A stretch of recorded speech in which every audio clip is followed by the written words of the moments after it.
One day after narrowly meeting a deadline to keep the U.S. government open through December 11, Congress is returning to a partisan battle over longer-term funding in which military spending prioritized by Republicans is competing with domestic spending prioritized by Democrats. The stopgap measure that averted a partial government shutdown extends 2015 funding levels into the first 10 weeks of the 2016 fiscal year, which began Thursday.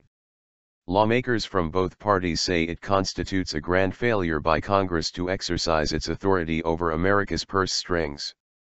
Putting government on autopilot is not the responsible way to fund government, said Republican Senator Susan Collins. It locks in last year's priorities, delays the start of vital new programs and allows unneeded programs to continue to be funded. Multiple funding bills for the new fiscal year are on hold as Republicans and Democrats, including President Barack Obama, haggle over spending levels pared back in recent years by automatic, across-the-board cuts. The Pentagon is among the entities caught in the partisan crossfire. Republican pressure.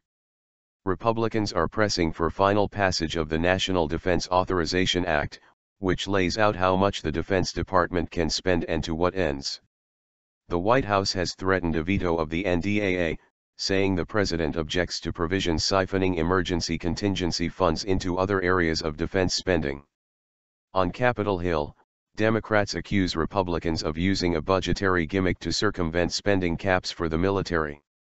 The proposed NDAA takes the emergency account, the Overseas Contingency Operations Fund, and turns it into a slush fund to temporarily fund all kinds of other programs, said Democratic Congressman Jared Polis.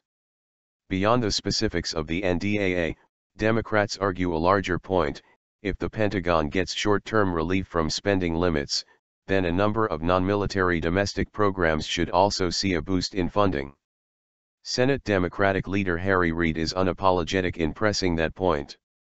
"We Democrats are concerned about non-defense stuff," Reid said. "We're concerned about the FBI, the federal court system. We're concerned about our forests that are burning down. We're concerned about money to build our highways." And rightfully so. Congressman Byrne agrees that Congress must address domestic needs, just not now. "That is a debate worth having, but this is not the time for that debate," Byrne said.